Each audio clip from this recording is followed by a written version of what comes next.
tell us about what you think the grounds for impeachment should be, because right now I'm noticing that these liberal hawks are using treason when they should in fact be using the Emoluments Clause. This petition was launched on the day of inauguration, so a few months ago, by rootsaction.org and Free Speech for People. We co-sponsored, we launched. There's been a very strong response. And the grounds for impeachment of this petition are, as you mentioned, Lauren, the Emoluments Clauses of the United States Constitution, which is supposed to be, according to itself, the supreme law of the land. And unfortunately, Nancy Pelosi, like a lot of other people in power and elsewhere, are claiming that there's not enough information, it's too early, that Trump has not broken the law yet clearly. That's absolutely false. The Foreign Emoluments Clause and the Domestic Emoluments Clause both explicitly forbid the president profiting from that office. As a matter of fact, the Domestic Emoluments Clause says that the president should only get compensation while president from the salary as being president of the United States. So from the first moment that Trump became president, he's been in violation of the Constitution, which is impeachable. And you're quite right that other agendas are running from the Democratic Party and a lot of pundits where they're throwing around words like treason, which I think is bogus. There's no proof behind it. They're throwing around charges which do not have evidence of collaboration with Russia. They want to turn the whole impeachment possibility into some sort of, you can't say red hunting because the Kremlin isn't communist anymore, but Russia baiting. It's Russia baiting to bang the nationalist drum, bring the possibility of nuclear war more and more into likelihood, and also it doesn't have a firm legal basis. So that's why it's so clear, and it's documented like crazy on our website at impeachdonaldtrumpnow.org, that the violation of the Foreign and Domestic Emoluments Clauses is crystal clear, and it has so much to do with U.S. corporate reach globally and the merger, after all, between corporate power and government, which is one of the main elements of fascism. So I think we need to push this very strongly. Now, how do we prove this? If he won't release his taxes, how do we prove that he's profiting from foreign government? The taxes are not necessary at all to document. For instance, Trump Towers in New York has as its largest tenant the state-owned Bank of China. The Trump Towers in Manhattan has, and the Trump Organization, the total Trump Organization, has as one of its largest lenders, again, the state-owned Bank of China. So whether we talk about the investments in the Philippines or Turkey or elsewhere, the Trump Organization is totally implicated in violation of the Foreign Emoluments Clauses. And then you get to the Domestic Emoluments Clause, which specifically in the Constitution mentions the president. It's not amendable. It can't be waived in any way by the Congress.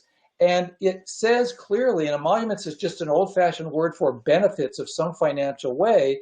You've got all these Trump real estate interests and these hotels and everything around the country, and they benefit from tax breaks, from regulatory decisions, from government fee requirements, from zoning. And in all those different ways, the Trump Organization and Trump himself, they're making out like bandits because of government policies, omission and commission. A quick example is that the lease of the Trump International Hotel just blocks from the White House with the General Services Administration specifically says the requirements for those leasing arrangements from the old post office there, that no elected official can financially benefit from the deal with the government, and that here you are with Trump benefiting big time. So, the only way that the Emoluments Clauses can't be used for impeachment right now is the cowardice of people like Nancy Pelosi. Well, now, wait a minute, because you told me that in order to impeach him, we would have to get 25 GOP congressmen and something like 18 GOP senators. And Right. since that's not going to happen, what does Pelosi's cowardice have to do with this? It has everything to do with it because you can't move ahead with impeachment until there's an impeachment resolution introduced. And Nancy Pelosi has put out the word publicly and privately. She doesn't want any Democrat to introduce an impeachment resolution in the House of Representatives of the United States. So you can't move forward at all until there's a formal impeachment resolution in the House. And that's why at impeachdonaldtrump.org, we're pushing for people to push as constituents. It takes one person, as Dennis Kucinich used to say, it takes one bird to alight on the wire before other birds will do it as well. We're looking for one brave woman, one brave man, and it's going to be a Democrat, it's not going to be a Republican, to be the first. You got to have a first. Well, what about Gerald? We don't have a resolution to fight for. I thought Gerald Nadler introduced something, no? It was not an impeachment resolution. It was a resolution of inquiry, which was immediately stuffed by the House Judiciary Committee. It was a good step. It was a good measure asking for information about Trump's finances and so forth. But we're still waiting for a single member of the House to introduce an impeachment resolution. And it's a good question for those people watching and listening to ask their representatives. If you're so hopped up against Trump as a Democrat, why won't you introduce this resolution? I want to remind people on the partisan issue that when the House Judiciary Committee voted about impeachment of Richard Nixon, 7 Republicans voted to impeach him.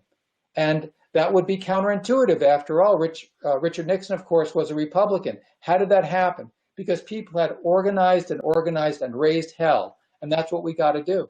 Well, I would also venture to say that things were much more bipartisan back then. Newt Gingrich and the Contract with America really changed the tone and tenor of the Congress. He basically said that we're not going to play ball with the Democrats. And something interesting, Norman, when I was on the subway going to the convention center one night with Janice Hahn, I got to speak with her. She's a congresswoman who basically retired after one term to come back, and now she's on the Board of Supervisors here in Los Angeles. And I said to her, did you resign because you couldn't stand working with the Republicans who obstruct everything? And she said, no, Lauren, Nancy Pelosi is the same way. She basically has told us that we're not going to cooperate with Republicans in anything that they propose, even if we agree with it. And she said, Lauren, I like to work in a bipartisan fashion. So that was not for me. And I thought that was fascinating. Now, what about Maxine Waters? I mean, the millennials love her. They call her Auntie Maxine. She's like the Betty White of politics.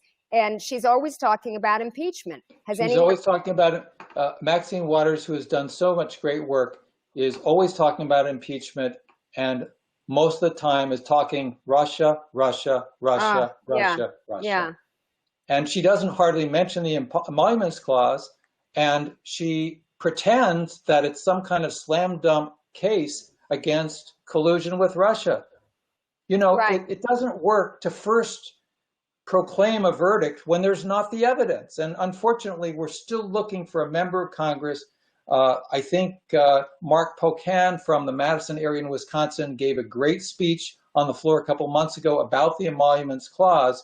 But a lot of folks have been pulled back in the House by Pelosi saying, look, tactically, it's not good to introduce an impeachment resolution. Now, you can see how great the tactics have been from the top of the Democratic Party in the last few years. As you mentioned, Lauren, the Democrats have lost during the Obama years a horrible number of seats in legislative bodies around this country.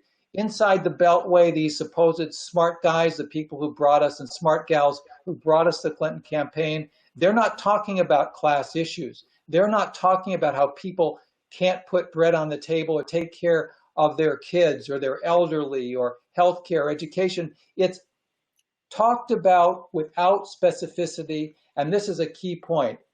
They talk about solidarity with victims, but not willing to name and denounce the victimizers. And we saw that with Tom Perez when he was on MSNBC last week with Bernie. Bernie was very clear that Wall Street is victimizing the people of this country. And Tom Perez, as the chair of the DNC, could not bring himself to say that Wall Street is an absolute enemy of the economic and social well-being of the people in this country. And until we get Democratic Party leadership, which we're going to have to force, to raise that basic question and be willing to confront Wall Street, then our work continues to be uphill in a way that doesn't need to be uphill. How about the court case Erwin Chirinsky and Lawrence Tribe are spearheading? I don't know if that's the one Zephyr Teachout is involved in. Yes, and yes. then also, if we impeach Trump, we're going to have Pence, and in a lot of ways, he's worse because he's a religious nut. Yeah, two great questions. The first one is that lawsuit is outside the impeachment process. The impeachment is a legislative branch activity under the Constitution. That's how you remove a president, is through impeachment through the House, which requires a majority vote to impeach, and then a 2/3 vote required in the Senate for removal, so the president is literally kicked out of office. So that is the way to get rid of the president, through impeachment. This lawsuit is in the judicial branch, and it doesn't have the capacity to get rid of the president. So I think, I'm all for that lawsuit, but it doesn't get that job done. The second question is the most frequent question we ever get in the impeachment campaign is, what about Pence? First of all, the precedent of having someone in the Oval Office who is above the law cannot be allowed. As soon as we say, well, the president is above the law, he's flagrantly violating the Constitution, but we're not going to challenge that. We're not going to remove him because we don't know that somebody who's going to step into his shoes might not be worse. Then we're moving more and more towards de facto fascism in this case, where the merger of a billionaire and corporate interests and the government functioning has become indistinguishable, the division between corporations and government almost disappearing to the vanishing point. So that's one thing. The other thing is often forgotten, that the only way to impeach and remove the president would require large numbers of Republicans to vote for impeachment. Can you imagine what would happen if 25 Republicans in the House voted for impeachment, which is the minimum number, even if every Democrat did?